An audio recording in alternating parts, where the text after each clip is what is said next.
Premier match, parce que comme c'est hyper stylé, tu vas avoir première sélection Angleterre. Ça, tu gardes à vie, hein, donc c'est trop bien. Au début, franchement, j'étais en mode, ah, ça va être sympa.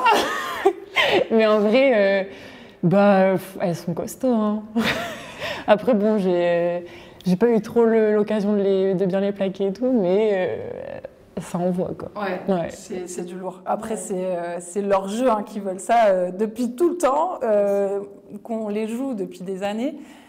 C'est toujours des gabarits qui sont 2 fois plus gros que les nôtres, mais après, voilà, on a un style de jeu complètement différent et on joue avec nos qualités, quoi. De vitesse, des gabarits peut-être plus dynamiques, mobiles sur le terrain, capables de jouer beaucoup debout. Et du coup, t'en gardes quoi comme souvenir de ce match? De la joie et un peu de la déception en même temps. Mais franchement, en vrai, j'en garde que du positif parce que je me dis, j'ai tout donné. Et puis l'équipe a tout donné. Au début, c'était un peu compliqué, mais la deuxième mi-temps, vraiment.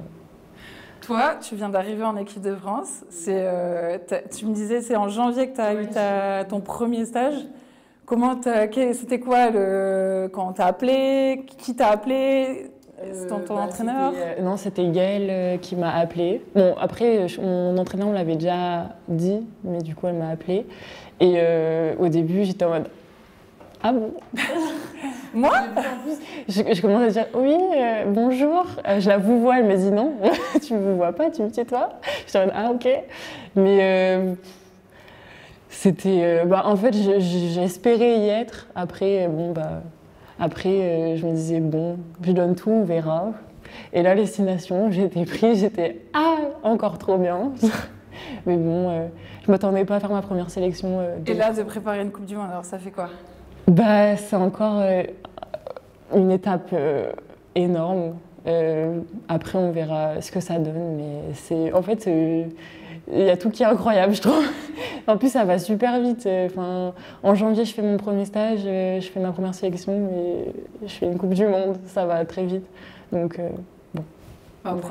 Profite de ces moments, de chaque moment, parce que en plus, les premiers moments, c'est les moments où tu as beaucoup d'énergie, tu as beaucoup d'enthousiasme, c'est de la découverte. Tu découvres Marcoussis, je ne sais pas, toi, les premiers pas à Marcoussis, ce que ça t'a fait? En fait, c'est surtout le 15, l'aile du 15, en vrai, c'est impressionnant. Ça n'a rien à voir. J'étais dans la formation, il y avait pas... Enfin, c'est pas tout c'est à proximité, mais c'est pas... même, on a tout. Je sais pas comment dire, on a... des kinés qui viennent nous apporter de l'eau sur le terrain. J'avais jamais vu ça de ma vie. T'as rien à faire, tu restes sur le terrain. Mais bon, après... Tu vois, ça, c'est hyper important que tu gardes toujours en tête cette chance qu'on a d'avoir tout ça pour permettre la performance, permettre de n'avoir qu'à penser à bien jouer sur le terrain. Et tu vois, moi, les débuts, c'est un peu la même chose. On était en formation, la résidence du 15 était seulement pour les garçons. Le terrain d'honneur, on n'avait pas le droit d'y jouer, donc on était sur le dernier terrain de Marcoussis. Et au fur et à mesure, on a eu plein de privilèges qui sont arrivés comme les garçons. Et on se dit, waouh, c'est génial. Et je trouve de se satisfaire aussi de ce qu'on a, cette chance d'être ici et d'avoir des gens hyper compétents pour te permettre de passer des niveaux et de gagner en performance, en expérience. Et moi, je voulais te parler des sœurs Féléou. Est-ce qu'elles ont été un modèle pour toi? Parce que je crois qu'elles viennent de Wallis et Futuna, comme toi, Wallis même, précisément. Elle était à Futuna. Ah, Futuna. Et toi, tu es wallisienne, du coup. T'es née là-bas? Non, je suis née en France. T'es née en France, ok. Et est-ce que, du coup, tu les connaissais Je les connaissais pas forcément. Après, elles sont venues 1 an avant que je monte, donc je les connaissais un peu. Après, forcément, par exemple, je prends plus l'exemple de Manaï, parce que de base, Sani, elle est plus 3/4, mais je sais qu'au début, Manaï, j'étais plus... je lui demandais plein de conseils. Parce qu'avant, elle jouait 3e ligne, donc en club, je joue plus 3e ligne. Du coup, je lui demandais plein de choses. Comment on fait ça? Comment on fait ci et tout. Donc, Et après, est-ce que toi, Tu te sens représenter quand même ton île, là, si tu pars à la Coupe du Monde? Est-ce qu'il y aura un petit drapeau wallisien dans tes valises? Après, on a fait, avec Théanie, on a fait comment on appelle ça déjà? Les Jeux du Pacifique. Du coup, ouais, c'était trop bien. Enfin, de représenter l'île, c'était trop cool. Forcément, en vrai, enfin, on a forcément une fierté de ça aussi. Donc, Après, je sais qu'elles ont toujours un drapeau photonier avec elles. Moi, tu sais que j'avais toujours un drapeau breton avec moi, mais je l'affichais, mais partout. La Bretagne. Ouais. Ah ouais. Bah, on n'était pas si nombreuses que ça, même si, bon, il y avait Caroline Drouin, Jade Lepesque, Yolène Yengo, Valentine Lotos, Sandrine Agricole. Toi, justement, est-ce que, tu vois, la première Coupe du Monde qui est télévisée, c'est la Coupe du Monde en France, qui a lieu en 2014. Ouais. Est-ce que toi, en 2014, tu regardais déjà le rugby féminin à la télé? Du tout. Pas du tout.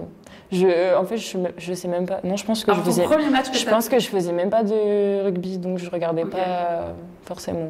T'as commencé tard? J'ai commencé en 4e, donc je sais pas en quelle année c'était, mais non, je regardais pas du tout. Enfin, après, j'avais mes frères qui en faisaient, donc je. C'est eux qui t'ont motivé? Non, c'était une amie. Elle a commencé et j'ai commencé. Mais au début, j'aimais pas trop. Au début, t'aimais pas trop? Bah, en fait, quand j'étais petite, ils ont toujours fait ça. Et tes frères? Ouais, mes 3 grands frères, ils ont fait ça. Et j'ai essayé quand j'étais toute petite, mais en fait, vu que j'étais qu'avec des garçons, en fait, j'étais déjà avec plein de garçons chez moi, donc j'avais pas forcément envie d'être avec des garçons là-bas. Et au final, ma meilleure amie, elle s'est mise, donc moi j'ai dit, ouais, alors qu'en fait, j'ai directement accroché, hein, c'était trop bien. Bah, tu sais, moi, quand j'ai démarré, le rugby, il y avait énormément de stéréotypes. Oui. On n'était que 8000 joueuses en France en 2009. C'est à l'âge de 20 ans, j'ai commencé, donc assez tard, pour penser faire une carrière de haut niveau. Avant, ça commençait beaucoup plus tard que maintenant.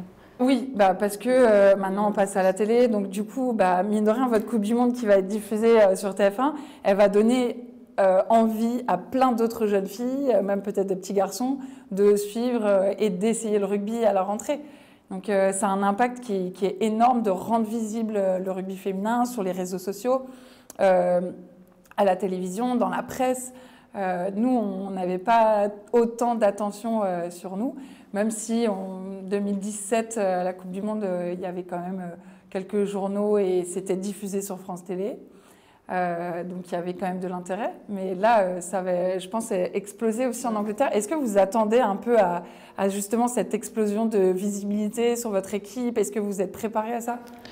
Préparé, je sais pas, mais en tout cas, je sais qu'on en a beaucoup discuté avec les personnes dans le média et tout.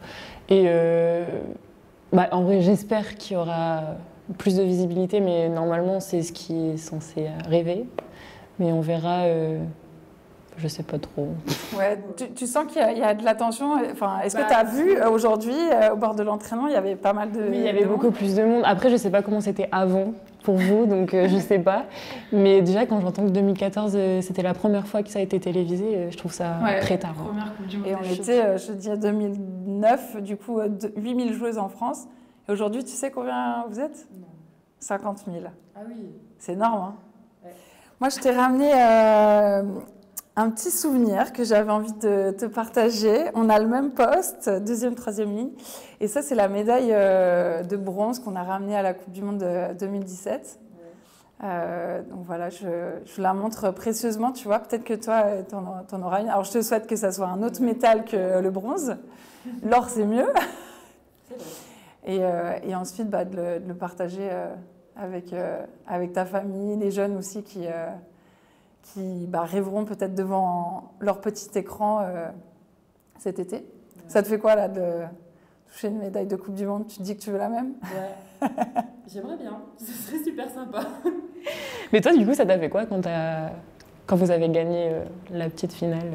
La petite finale, en vrai, tu vois, on y allait vraiment pour être championne du monde. Ouais. C'était notre objectif, on voulait la gagner. Après, en vrai, on y va, c'est pour gagner. On se prépare dur toute une saison, voire même pendant un cycle de 4 ans. Ouais. Et tu vois, ça a été très dur parce que la demi-finale, on la perd contre l'Angleterre. Ouais. Et c'est dur parce que je crois que c'est la 6e ou 7e demi-finale perdue de l'équipe de France. J'ai regardé, il y a pas... Ouais, au niveau des stats, on n'est pas très bon. Ouais. Et on n'a jamais passé le cap des finales. de la finale. Et du coup, ça a été hyper dur de perdre ce match parce qu'on se dit, bah, en fait, on y allait pour gagner et puis c'est fini, quoi. On ne sera jamais championne du monde. Et, enfin, en tout cas, moi et les filles qui sont avec moi. Et le truc le plus dur, c'est de te remobiliser après pour le match de la petite finale pour gagner la médaille de bronze parce que ton objectif, c'est d'être championne du monde. Et tu dois te remobiliser en 4 jours. C'est extrêmement court. Nous, il y avait très peu de temps entre les matchs. Okay. Tu dois te remobiliser la tête, le corps dans un nouvel objectif qui est de gagner la médaille de bronze. Et ça a été super dur, mais en vrai, tu ne veux pas repartir de la Coupe du Monde sans breloque, tu vois, sans médaille. Donc, on s'est donné comme des folles et on gagne les États-Unis sur le dernier match. Et au moins, tu finis la compétition avec le sourire et pas sur une défaite, quoi. Mais ouais, ça a été dur en fait de basculer parce que tu changes d'objectif en cours de compétition. Et voilà, je vous souhaite plein de victoires. En tout cas, moi, je suis super contente. Voilà, ta première sélection, donc on sent voilà, toute ta jeunesse, la fougue de tout donner. Et surtout, tu vois, tu sais pas en fait si tu vas jouer, ne pas jouer, même peut-être sur cette Coupe du Monde, ou avoir un petit peu de temps de jeu sur des fins de match et d'être là, impact player sur des fins de match, à donner ton énergie, à être hyper focus sur des petites choses que tu dois bien réaliser. Et surtout, franchement, mets-toi zéro pression en fait. Moi, j'avais un strap pendant mes matchs et je m'écrivais toujours les mots qui pour moi étaient importants. Et donc, je mettais play with smile, jouer avec le sourire. Je ne sais pas pourquoi je le mettais en anglais. Et j'avais ma pote Shannon Izar qui me faisait le smiley avec. Et en fait, ça restait un peu mon mantra. Et quand, durant le match, voilà, il fallait se relever, et je lisais ça et je me dis, ouais, on a juste un métier fabuleux, on a juste une chance énorme d'être déjà en bonne santé, de jouer une Coupe du Monde, de représenter son pays.